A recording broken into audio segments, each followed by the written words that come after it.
What happens at the border when there are crises, there is a reaction. But when that crisis dissipates, a lot of those restrictions stay in place, which impedes traffic between the United States and Canada. Welcome to Canusa Street, a podcast at the intersection of the issues and policies between Canada and the United States. Here are your hosts, Scotty Greenwood and Chris Sands.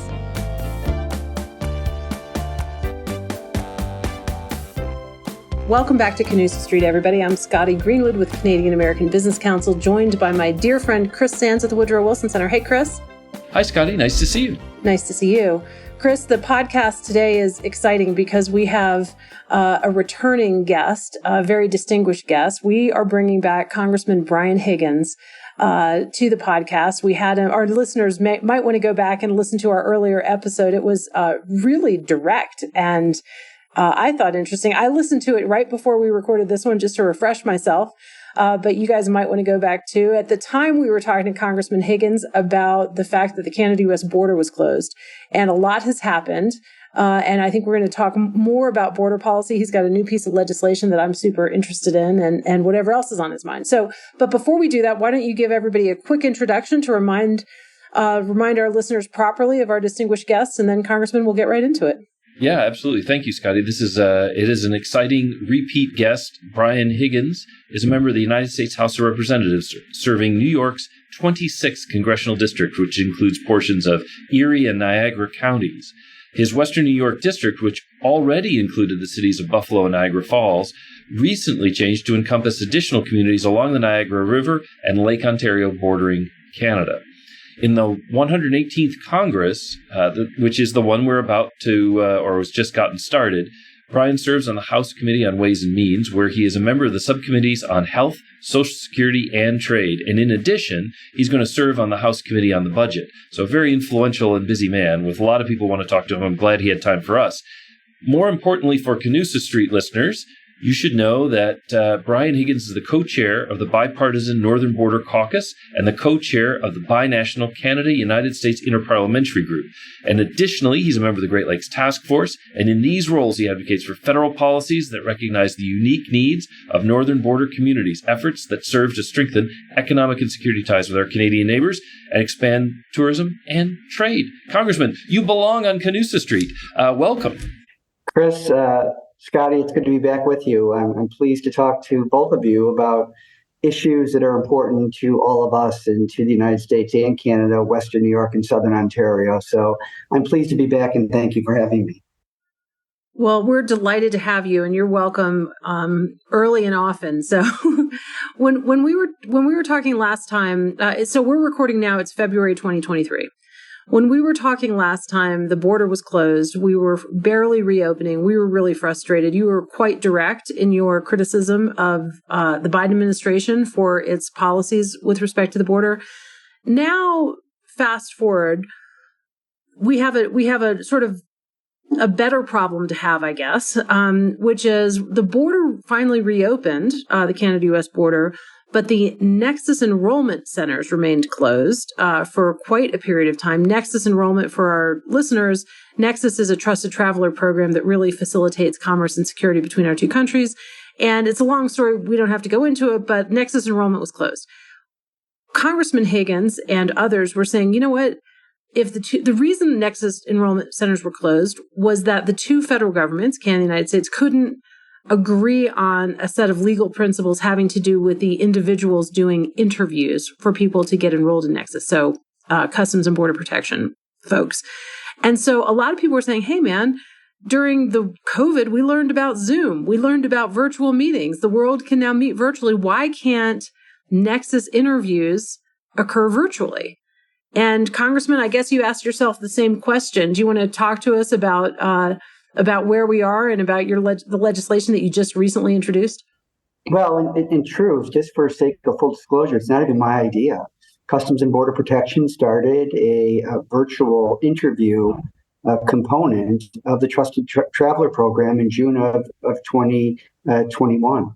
And this is, a proof of concept that has worked, and we should be able to make it work, apply to the Nexus program. Last fall, we had a 16-month delay from making application to getting a final determination.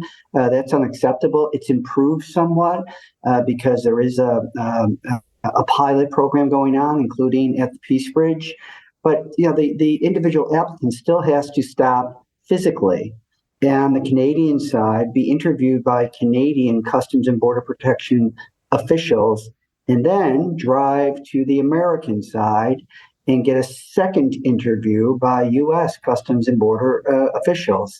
It makes no sense. And not only is it a part of the Trusted Traveler program, as you had mentioned, Scotty, but it also makes the bridges run much more efficiently.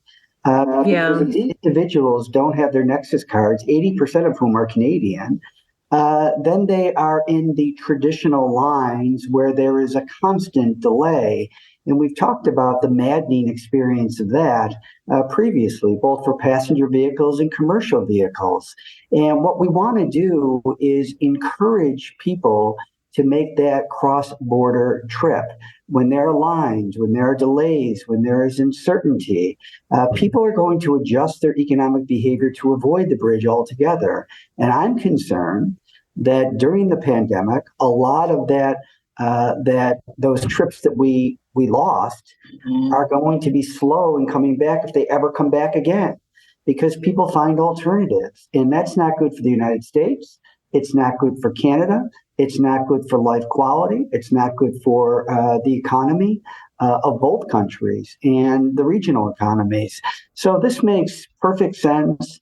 All of us, for better or for worse, have relied on virtual meetings through Zoom, etc. And this can be accomplished. And Customs and Border Protection has already demonstrated that they have faith in this by doing their own pilot program, allowing for virtual interviews under the Trusted Traveler program. Yeah, we'll put in the show notes, by the way, for our listeners, a link to your legislation and also maybe some of the news coverage of it, so people can get up to speed if they're not quite as nerdy as the three of us on this topic. We're nerdy, but it's because it's important, right? And as you mentioned, important to the economy, people's way of life, etc. My question to you, Congressman, is what kind of pickup or response are you getting from folks to this legislation that you just introduced? We just introduced it earlier this week on Monday.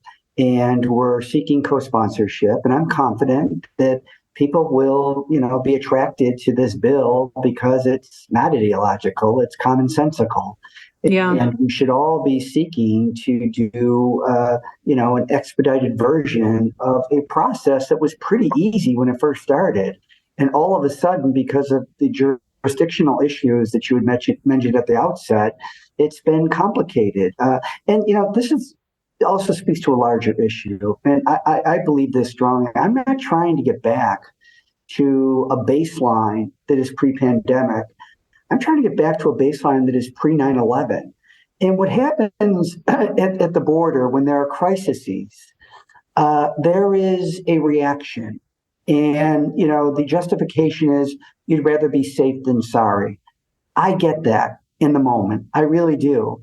But when that crisis dissipates, a lot of those restrictions stay in place, which impedes traffic between the United States and Canada at the 120 land ports of entry. That is not good for either of our economies.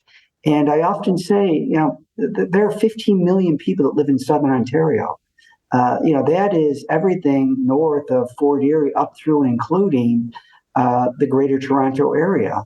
We need predictable, reliable access, and they, in Southern Ontario and the province of Ontario, which is the largest province by population in the entire population of 38 million people in Canada, they need reliability and predictability. So I just think that, we need to look at all of these restrictions that were put in place under emergency circumstances, including COVID, and seek not to just, unilaterally discard them, but really an honest assessment as to whether or not these restrictions are still necessary, because they all add up to the same thing: delay. And that is not our friend here. The greatest inducement to travel is ease of travel. Well, that's right. And we're going to take a quick break. And when we come back, we're going to talk. I'm going to let Chris Sands get a word in edgewise. And also just remind our listeners that the congressman is absolutely right about Ontario and the Ontario-New York crossings. But the same could be true for New Brunswick and Maine, for Quebec and Vermont, for British Columbia and Washington, Montana, Alberta. You go right across the border and the same is true. So we'll be right back. The Wilson Center's Canada Institute is a proud co-producer of the Canusa Street podcast. For more insights and analysis from the world's leading think tank on Canada-U.S. relations, please visit us on the web at www.wilsoncenter.org. Welcome back to Canusa Street, everyone. I'm here with Scotty Greenwood, my partner in hosting, Brian Higgins, who is member of Congress representing New York's 26th District. And we've been talking about border travel, trusted traveler programs, and some of the things that we put in place for COVID and that have simply not gone away, and particularly the Nexus program. Congressman, when you were talking about that in the previous segment, I couldn't help but think, and you probably have heard this story as well, about the famous Spanish-American War tax on telephone calls. And I think they put it in 1896, and they didn't get rid of it until 2006. But it was a temporary tax to fund the war that never went away. So sometimes you're absolutely right. These things don't die when they should die. Yeah. And that's, again, I've shared this with both of you before, but I'm a kid that grew up in Buffalo. And I played ice hockey over in Canada. I spent most of my summers along the Canadian beaches of Lake Erie, at Crystal Beach, at Bay Beach, at Thunder Bay. And that my circumstance was not unique to me. It was pervasive in Buffalo and Western New York. But, there was a time where you went over the bridge, you were asked basically two questions, and that was it. So, people were moving across the border, on a regular basis, which was accruing both to the benefit of the economy of Canada and the economy of the United States, Western New York and Southern Ontario. We have just become overly, sensitive to the issue of security. Look, with technology, with all of the things that we have available to us today, we can both achieve the goals of keeping people safe and not inconveniencing them with inordinate delays that are unpredictable that keep people from the bridges, from making that cross-border trip. So I just think that we can do much, much better. And I've learned, we all have, over the past 3 years, both the Canadian federal government and the U.S. federal government. And it was frustrating. It was maddening. The slow pace at which they made decisions about, lifting restrictions at the border and allowing people to pass. And they just didn't make any sense. And we were all admonished during that time to follow the science, to follow the facts. And yet they would make arbitrary decisions about, exemptions for NHL hockey teams because of the playoff schedule. And a lot of those kinds of issues. And look, I love hockey, but it just, you see what, and then, when we would deal with the Department of Homeland Security and the U.S. government and the Canadian government, I mean, the decision-making was so scattershot that nobody was in a position, at least they said, to make a decision. They had to defer to some group that hadn't met for 2 months. And it's unfair to people. And families were separated from each other. Loved ones were separated from each other. Commerce was halted in large part. It was slowed significantly. Traffic, at the Peace Bridge was down 40% during the pandemic years. And that didn't accrue to anybody's benefit. Let me ask you a follow-up. So I have a Nexus card, I admit, and my wife, because we live in Silver Spring, she went for the global entry card because she mostly flies in and out of the United States. And for a lot of things, it's just as good, and she doesn't have to deal with the Canadians. She can just do that on one side of the border. If we can do that for that card, why can't we have the same customer service ethos with the Canadians? Surely we could exchange the data or, whatever it is the Canadians need. Why is it we have a program that only requires one interview and is pretty customer friendly, and then we have this other program on the Canada-U.S. border that just has that extra layer of complication? I don't know the answer to that. And this is what bureaucracies do. They have a tendency, I think, to overreach and to complicate unnecessarily people's lives. Look, all of us support first and foremost the safe travel of individuals. But that's why you have, trained law enforcement professionals, customs and border officials that are trained as officers to instinctively and routinely to detect if there is a potential problem with someone that's trying to enter the United States or Canada, and they're pulled aside for secondary screening. Now, all of that stuff, those are the kinds of things that we support. But when you continue to put up barriers to commerce, to passenger vehicles, people that want to make day trips from Buffalo up to Niagara-on-the-Lake, people from Ontario that want to go skiing down in Ellicottville, New York, all of those individuals are discouraged from making that trip. And what is lost is the life quality and the economic benefit of living in a border community. Mm-hmm. So the last breakthrough we had on Nexus occurred just recently at the North American Leaders Meeting, where Prime Minister Trudeau and President Biden were getting together, and I think the officials were scrambling to try to have an announcement, and lo and behold, they had one. So coming up next month, President Biden will be traveling to Canada, and they have a lot to talk about, multilateral global issues, of course, also some bilateral trade issues. Congressman, do you anticipate being in conversation with the administration in advance or during that trip, or are you going to hop on Air Force One and ride along just to bend the president's ear? What do you think? Both. We will make every effort to get into that agenda, the issue of the border and lifting all restrictions. I mean, there's still a vaccine requirement of people coming from Canada into the United States. But you know what? Customs and Border Protection, they're not enforcing it by and large. So why do you have it? I mean, this is the kind of thing that frustrates the hell out of people when they consider all of these restrictions. So if they have a rule in place that's not being enforced, then how important is the rule in the first place? And then people are left to wonder, how important are all these other rules that are imposed on us that restrict our movement? So I just think that, common sense and getting a couple of people in the room to work out, what is necessary, but only what is necessary, and don't go overboard. So we are communicating with the administration on every other day, typically on the border, and various issues on an individualized basis, but more generally as well, just to try to instill an appreciation for how important this border is. The United States and Canada, this is not the Middle East. This is not the South China Sea. Between the United States and Canada, we are surrounded by friends and fish. And leave people to want to do better as it relates to trade. And look, I don't blame any one individual for the holdup, for example, at the Peace Bridge or the other bridges in Western New York.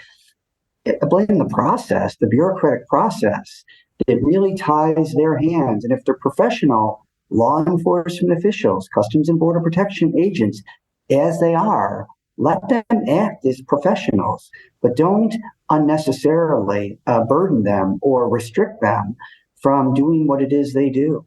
Well, and Trusted Traveler makes their job easier, right? Because to the extent, if you're looking for a needle in a haystack, as our old friend Alan Burson, who used to be over there at Homeland Security, would say, it's better to make the haystack smaller. And that's what Trusted Traveler does, and that's what you're working on. And that's what these programs do, the Nexus program, the Trusted Traveler program.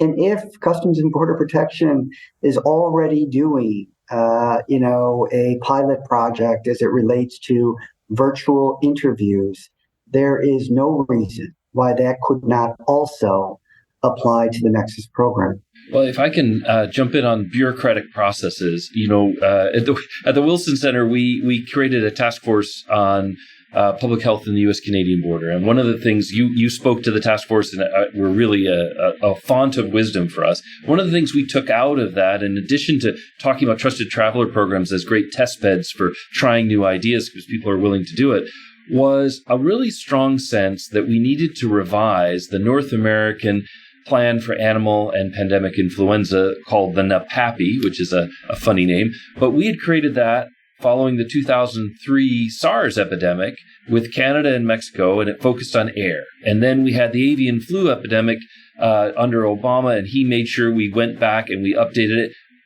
There was always the words about land border in there, but we never worked out the details. It was just sort of a throwaway line.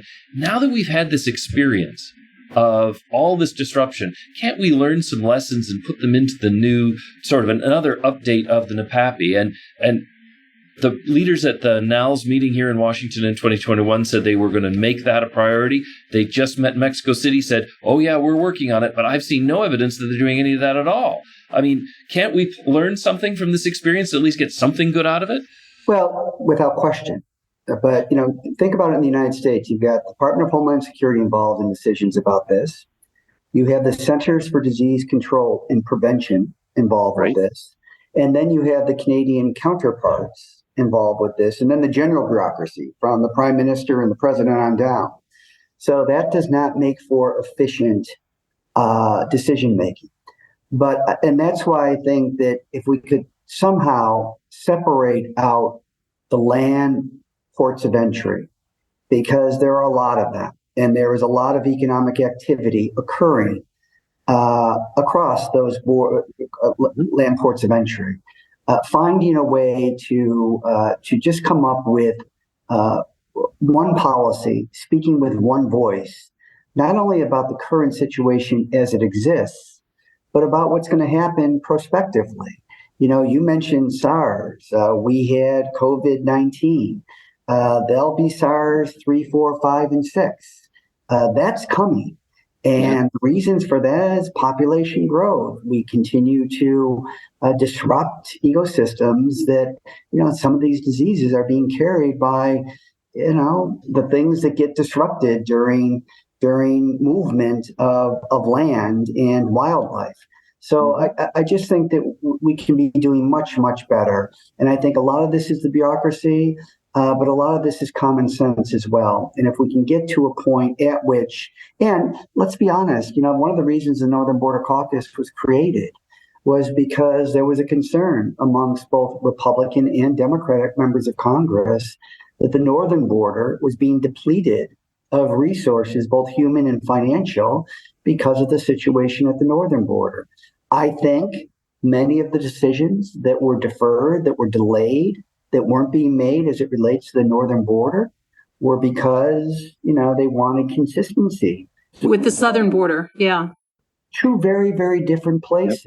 Yep. And It's not politically incorrect to be honest about that. They are two different situations. So let's just be honest about it. Let's come up with a policy that works for the northern border. And that's what we're doing here today.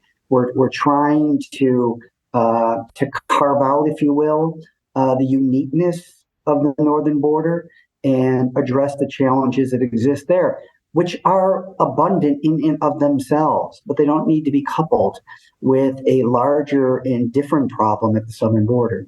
I remember talking to some of the border officials when I was back in Detroit over Christmas, and we were talking about how they do their job. And after 9/11, one of the things they made their watchword was risk management. Put the resources where the risk is and make a determination of whether this is just a friendly old grandmother crossing the border, nothing to worry about, or whether this is a potential threat. And that's terrorism, obviously a little bit different. But the point they were making is that we didn't give border officials a basis for a risk decision. Canada tried with ArriveCan. They had that app that you could put your vaccine information in. We never really created anything on the U.S. side. If we were to do this again and we were looking at risk management, couldn't Nexus also be used, or part of the future of Nexus 2.0, include just a little information so that our border officers have the tools they need to make a decision based on risk and not based on being nice to hockey players or, whatever else they want to make an exemption for? Well, I think that's the common sense that we're talking about. And I think there's a tendency to uh, react and sometimes overreact and not evaluate what's available to us already. And, expanding the Nexus program to include some information, which is not all that much. I mean, filling out the ArriveCAN was not that difficult. That certainly could have been part of an existing program. But what do? You create another bureaucracy to deal with the establishment of another program. People's lives are already complicated. And when you complicate it that much more, they just tune it out. And what's being lost, and I think I think we do well, even pre-pandemic, between the United States and Canada as it relates to trade. But we're doing that still pre-pandemic with one hand tied behind our backs. Yeah. And, you have to understand, I used to teach economics and history at the university in Buffalo. And I used to tell my students, you don't need books in this class. We're going to talk about what the economy and what it is. And, it's about how we feel about our economic future. If we're confident, we move. We're not, we don't.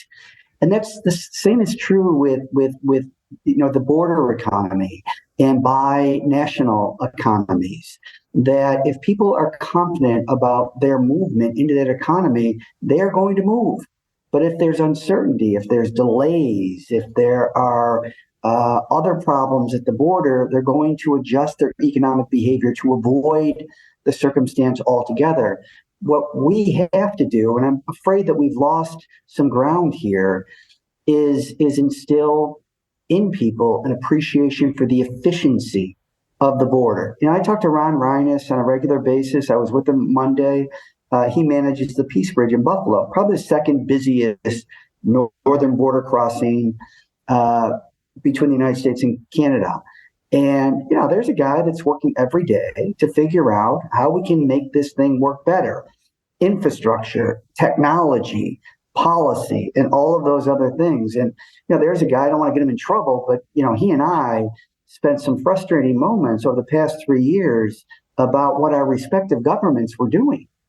And, just the very simple things that he and I would conclude in a very short period of time, that is lost upon those who are charged with the responsibility to manage the border. I'm afraid of not only what I know, but what we don't know. And that's why I think you really need a review. The first thing that the FBI did and the Canadian counterpart, when the second plane hit the tower in New York in 2001, was close the international crossings, the bridges, and close the airspace. But I just think that we made cross-border travel, really, really difficult in the years after that by not reevaluating what we had done and keep, of course, what works, but let go what is not relevant anymore. That's a really good idea. And actually, you've just inspired an idea. Chris, I think we should have some bridge operators on Canusa Street. I think the congressman has an idea there. And I know you're very generous with your time. I know you've got votes you've got to do. So I've got just one last important question from the kid who played hockey on both sides of the border. Congressman, the Congressional Hockey Challenge is coming up, and your colleague, Congressman Tom Emmer, who's now, I guess, the majority whip, will be there. I'm just wondering if your knees and your elbows are able to get out there and play some hockey, if we'll see you there. Well, Scotty, I would love to. I played in that game many, many times. Tom is a great member and a great participant in that challenge. I don't even know where my hockey equipment is anymore. Oh, goodness. Well, maybe we can go there and have a beverage there at the Washington Capitals practice facility. Well, the other thing, Congressman, we didn't talk a lot about trade. We mentioned it, but you are on Ways and Means, and maybe we could have you back to Canusa Street sometime to talk about some of the trade issues between Canada and the U.S. because the border makes all the trade work or not work.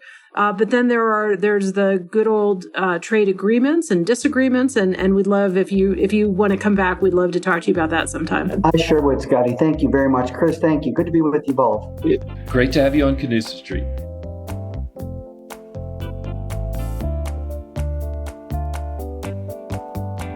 Well, Congressman Brian Higgins is so generous with his time and his ideas, and his passion for making this border work really comes through, Chris. I'm grateful that he's been a second guest or come back twice, and hopefully we'll have him again. We've had Congressman Huizenga, Congressman Del Bene.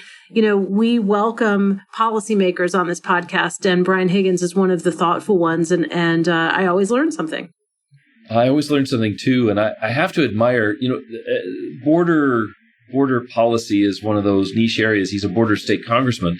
But what really has helped, I think, the United States in this case is his persistence. A lot of people were concerned about the border during COVID. Then that's it. Change the channel, new topic, because they're just not that. I mean, they don't sustain the interest. And most of us walked away from the border restrictions and said, okay, now things are getting back to normal. I'm going to forget about it. But his passion didn't go away. And as he says, it's not about creating the day before COVID. It's about going back to a much more open border, one that he grew up near, I grew up near, and you did when you were in Vermont. I mean, there's so much that we could learn from the past, and we aren't there yet. And we rely on people like Congressman Higgins who don't give up, who keep at it, even when the rest of us have switched channels to Ukraine or some other crisis that catches our eye. Yeah, that's right. And, his point about and yours about layering regulation upon regulation and not getting rid of them when they no longer apply. I mean, the congressman raises a good point that the United States still has a policy in place that says you got to be vaccinated if you're coming from Canada into the United States. That's outdated.